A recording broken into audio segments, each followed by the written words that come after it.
Welcome back, my friends, and Happy New Year. Holy cow, when we are in a Q2, quarter two of the 21st century. Did you realize that? For those of you who are business owners, we live in the world of quarters, right? That's how we look at our business quarterly. And that's kind of how I started looking at life. And I heard this somewhere that the first quarter of the 21st century is over, right? 25 years. And I was like, oh my gosh, we're in Q2. So I just wanted to wish everybody Happy New Year. And I hope you had an amazing new year and maybe you set some goals, you made some resolutions. If you haven't, I hope you catch the replay of an amazing class that I taught last week. And it's on the last week's episode. So I hope you enjoyed. I hope you can set some big, amazing, great goals. And today we're going to talk about how to think like a CEO. Okay, why am I talking about this topic? So thinking like a CEO together with confident goal settings are two of my 4 pillars that I teach in my mastermind. And the reason why I do it is because I have found that these 4 things, one of them are confident goal setting and thinking like a CEO, is what changes how we women practice dentistry. It changes how we run practices. It changes what we do at home and the quality of life that we have. So one of the 2 pillars. The other 3 are Team Excellence Code and the Time Freedom Method. And in this podcast, I'm going to be talking about all 4 of them. But today, we're going to focus on thinking like a CEO. So I'm going to teach you today, what do I mean by a CEO? What is a CEO? And it may necessarily be what the first thing that came to your mind. So I'm going to explain to you why I'm teaching this topic. What is the CEO? How I look at this collective personality that I call the CEO. Why I think it's really important for us women doctors to start thinking like CEOs. And then I will teach you the 10 success principles of most successful CEOs. Okay, so these are the 3 things that we're going to cover today. All right, so let's start with, why did I pick up this topic, thinking like a CEO? What is a CEO? I think thinking like a CEO and thinking of yourself as a CEO, not only at work, by the way, at work and at home, is a very useful concept. And what I mean by a CEO is I mean a collective personality, an attitude that you have, and a collective outlook that you have on life and on your practice that I call CEO.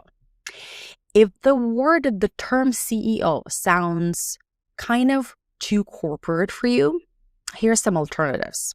What I mean by this term is a leader.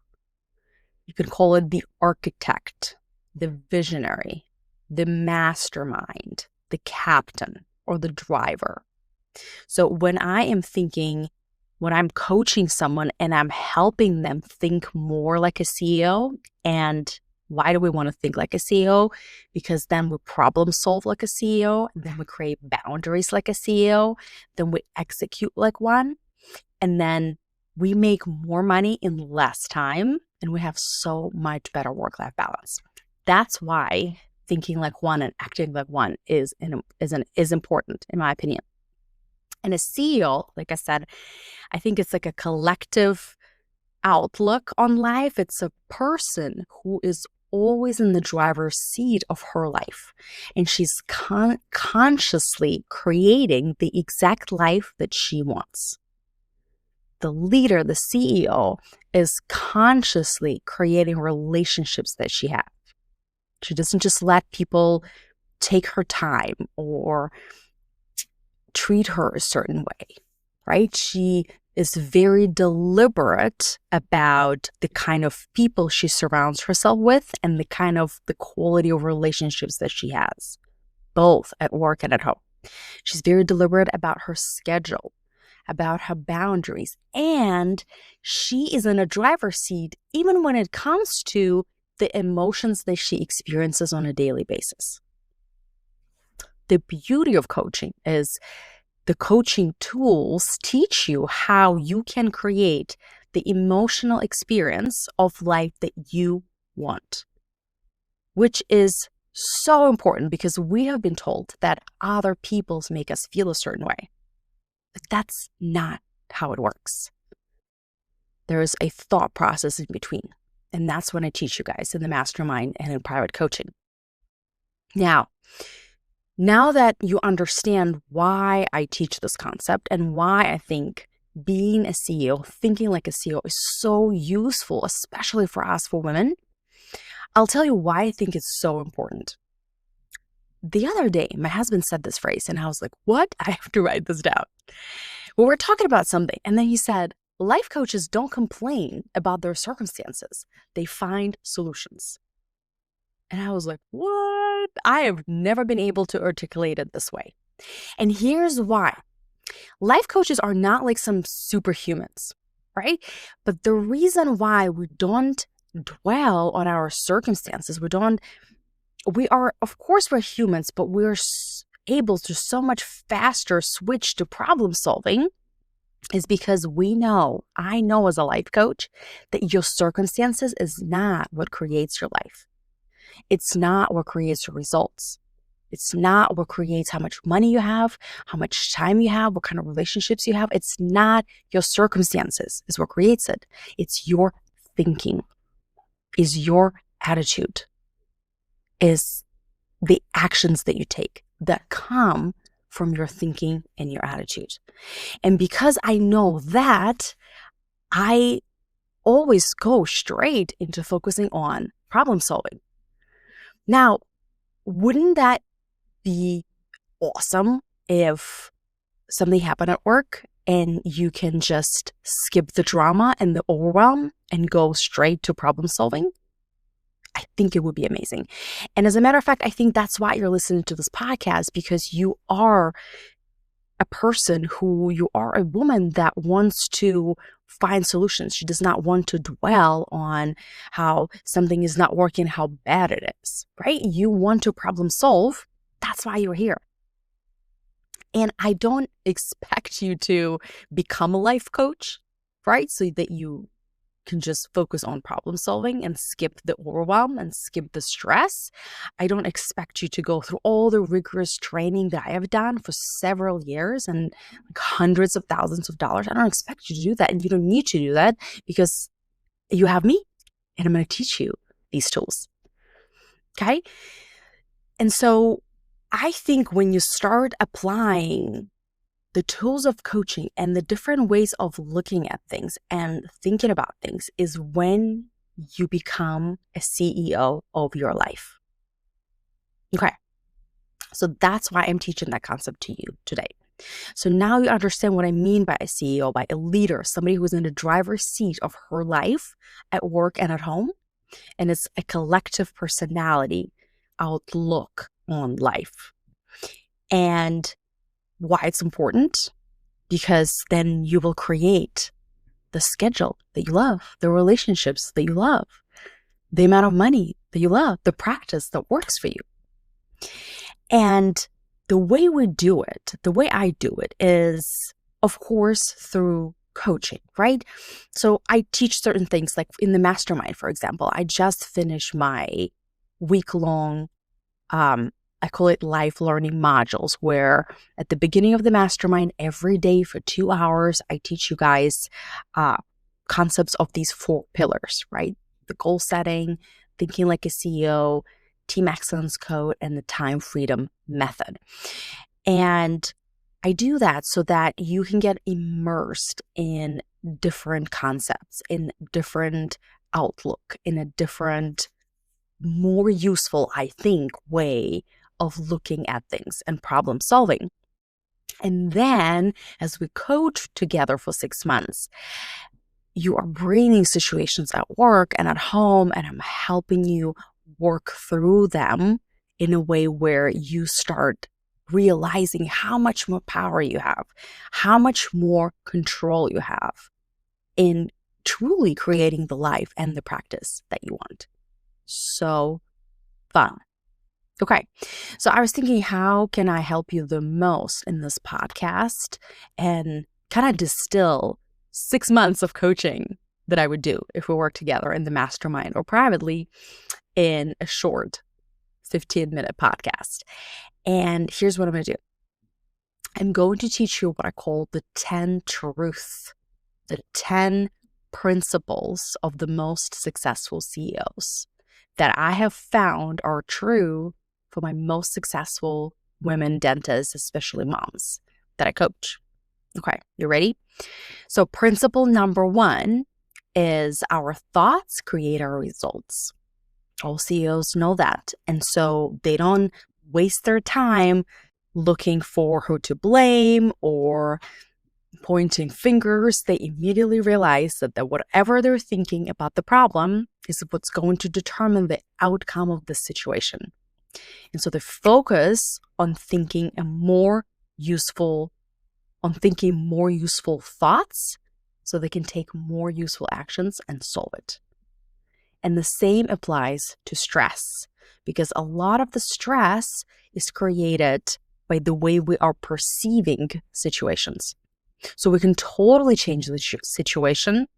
We can also change our thoughts about it. So powerful. We learned that we have to change the situation if we don't like it. It's our only option. We have to fire this person. We have to quit the job. We have to, get a divorce, have a conversation, try to change this person. And it's always available. And there's another way. So fun. Okay.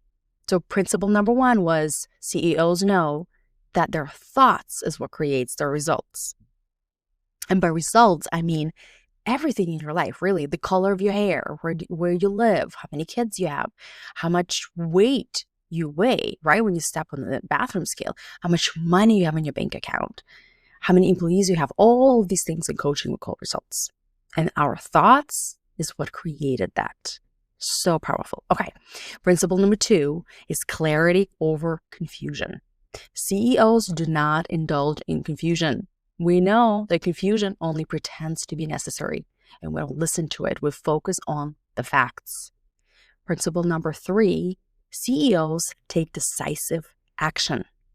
So many of us, I coach so many people every week on not knowing how to make the right decision, second guessing themselves, feeling insecure about something, or imposter, vacillating between the two. I'm not sure. I don't know how to do this, even though you are very capable, you're very smart, and you know it. The whole wall is covered in your diplomas. You're very qualified, and yet we still are not sure how to make the right decision. So CEOs know how to make the right decision. And I'm going to make a whole separate podcast on that. Principle number 4 is CEOs are confident. They're confident in themselves, but they're not arrogant. They're not cocky. There is a way how you build self-confidence. And I actually teach confidence and self-confidence as 2 separate things. But what CEOs do is they trust themselves. They develop trust with themselves by following through on their own word. When they said they're going to do something, they do it. And this way, they know they can count on themselves. I know I can count on me. If I said I'm going to do this thing, I'm going to do the thing. And so it's really easy to plan. It's really easy to make decisions because I know that I will do what I said I'm going to do. I'm going to have that conversation. I'm going to go to that meeting. I'm going to set that boundary because I know that I always have my own back. And CEOs also know, as part of the self-confidence, the second thing that builds self-confidence is that we can experience any emotion. That the worst thing is going to happen is an emotion, and you can experience any emotion. And lastly, what creates self-confidence is positive, healthy relationship with yourself. Whatever is going on between your ears, if you are not consciously practicing positive thoughts about yourself, it's going to be really hard to have confidence. And the other way around, somebody who thinks good thoughts about themselves, somebody who speaks well to herself in her own head, it's really hard to have low self-esteem if you speak nice to yourself. Okay? So that was step number 4 or truth number 4 about self-confidence. Principle number 5 is CEOs take radical responsibility. They take full ownership of any result that they have, even when that result includes other people. I'll give you an example. If you have an assistant that is consistently underperforming in certain areas, I find it not helpful to blame the assistant or blame her generation for having different work ethics, or blaming the economy, or blaming the lack of workforce. I find it not helpful because if that's true, all those reasons, then you're helpless and you're stuck. What are you going to do? Versus taking radical responsibility and saying, okay, it's on me that she's underperforming. What have I not done? Have I maybe not had enough performance reviews with her? Maybe I was not clear in my performance reviews. Maybe I haven't given her enough training. Maybe I hired her for the wrong position. Or maybe I missed something during the interview process and now I know better to look for this red flag. Do you see how you take that, as cheesy as it sounds, but you take your power back. You realize that you have so much more control than you thought you have. And suddenly, if you're the one who contributed to the problem, you are the one who has the power to change it. So much better, my friend. Please start taking radical responsibility for all aspects of your life. If you do this in 2025, you will not recognize your life. I promise you. Your health, your relationships, your bank account, you will not recognize it if you do just this one thing. Take radical responsibility. Okay. The principle number 5 is the 3-hat mastery. So as a practice owner, you are wearing 3 hats. 1 is you are a human. 2 is you are a doctor, you're a dentist, whatever specialty you are. And 3, you are a practice owner. You are a business owner. And what I see often when I coach people is mixing these 3 hats. Here's what it looks like. Let's say you have a startup practice, you are growing a practice, and you don't have a lot of demand for your services, right? You don't have a lot of patients yet. And a very healthy marketing tactic that many businesses do in order to grow their client base or patient base is to give away services for free or provide free value in some way or discounted value, something to get people through the door and let them experience, hey, this is how amazing we are. Come bring friends, come again. This is going to be fun. And in dentistry, it looks something like maybe we give a free consultation or a discount in cleaning, or maybe like a whitening kit with, your Invisalign or something like that, right? And I see sometimes business owners get in this hat space when they're thinking that if they are giving away something for free, that somehow they're devaluing themselves and their services. So as a business owner, it's a smart thing to do to build your patient base by giving away free stuff, because the value of your practice right now is very small. You're just starting out, right? If you were to sell the practice, you would probably not sell it for a lot of money, right? Because you don't have a lot of goodwill. Like maybe you have nice equipment, things like that, but you don't have a lot of patients. So the value of your practice is low. The value of your services as a doctor, I mean, it depends on your experience and expertise, but it's definitely higher than the value of your practice as a startup. And your value as a human is absolute. It's immeasurable. You are 100% worthy since you were born. It's your birthright. There's no price tag, although some people try to put price tags, right? But it's absolute. And so whenever we get into these scarcity situations where we're trying to balance our cash flow, but also grow, and we don't clearly separate these three things, me as a person, me as a doctor, and the value of my practice, it's easy to get tripped up by things like, by giving away something for free, I'm devaluing myself. No such thing. Your value is absolute. The value of practice is not there yet. So it's a smart move to do. Okay? So that was the principle number 6. Principle number 7 is CEOs view failure as data. Ooh, it's a juicy one. We were taught that the answers are at the end of the book, and you have to get the right answer. And no matter what you do not fail. Failure is bad, bad, bad. And as a business owner, and honestly, in anything in life, as a mom, you definitely know that failure is part of it. Like, it's just inevitable. These things will happen. And in the mastermind, I actually teach you the scientific method of how we figure out anything. You have to try things. But the way we're thinking about failure is very scary, right? Like, we're so afraid to fail. And because we're so afraid to fail, we don't take a lot of action. We don't take massive action, right? I teach my masterminders this concept of massive action, which is taking action until you achieve the result. And it's not what it sounds like. It's not taking action at your own expense. It's not taking a lot of action, but it's taking consistent action until you hit the result. Never, ever quitting. And when you do that, you will fail along the way. But I teach my people to look at failure as data. Imagine if you were not afraid to fail.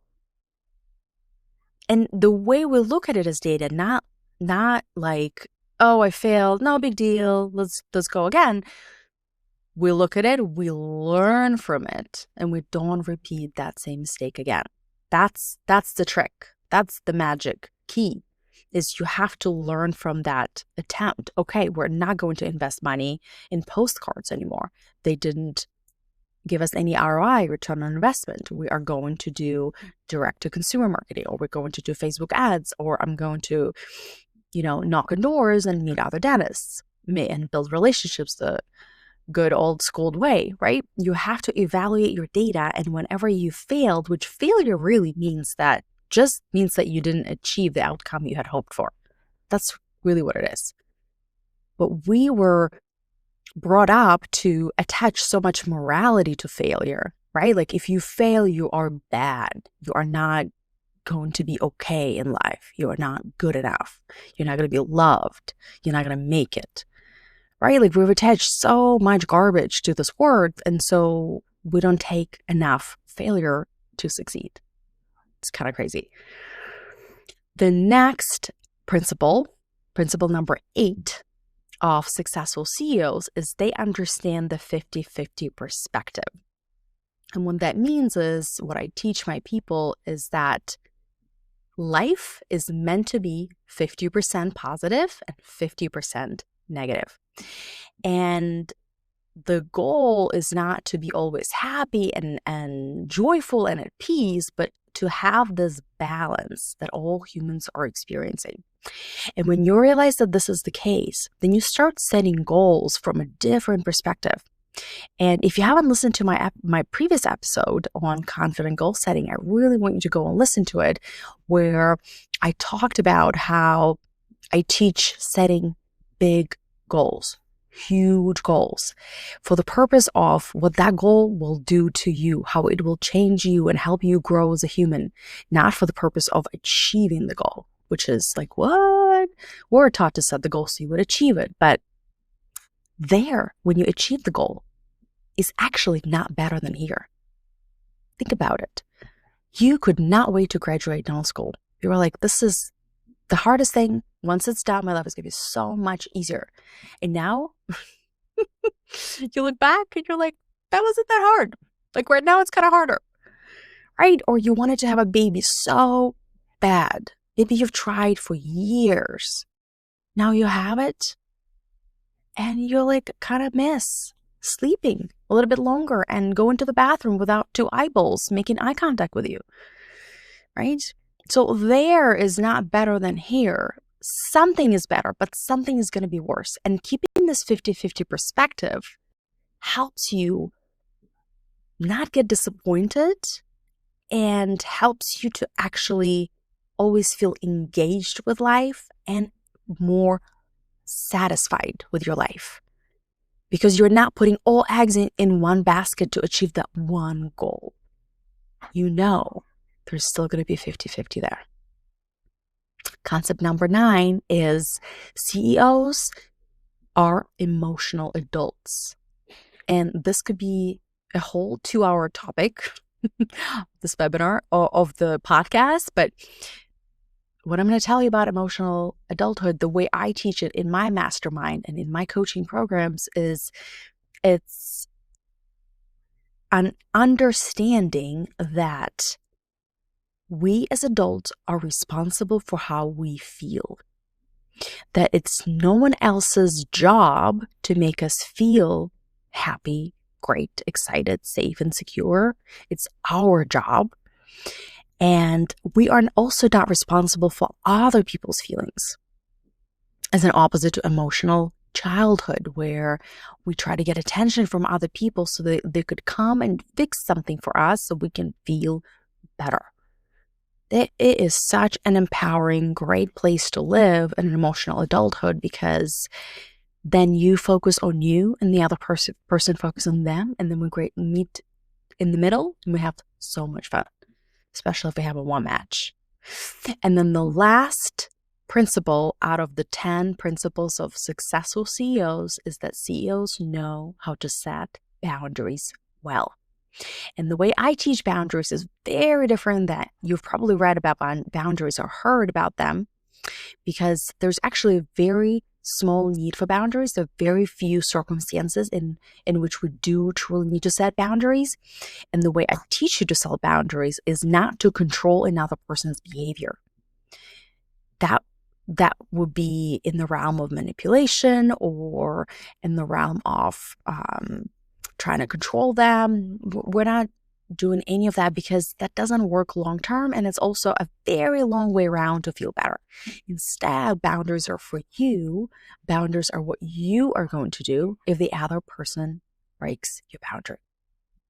All right, my friend, that was so much fun talking to you about what I call a CEO, the collective outlook that I think is so useful for all people, but especially for us women, dentists, moms, practice owners, and the 10 success principles that I think most successful CEOs have.